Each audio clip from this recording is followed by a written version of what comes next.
Welcome to Ton Orbital. I'm Tonio, and today I'll guide you through the process of swapping tokens on ddust.io in our TonOrbital video guides.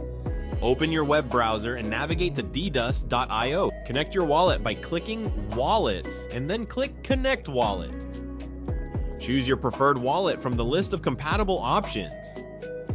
Once your wallet is connected, navigate to the Swap section.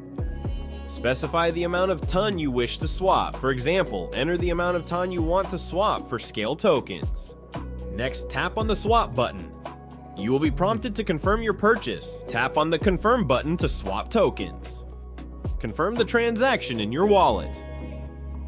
To ensure your purchase was successful, you can check the Portfolio section on ddust.io. Your Scale token should now be listed among your assets.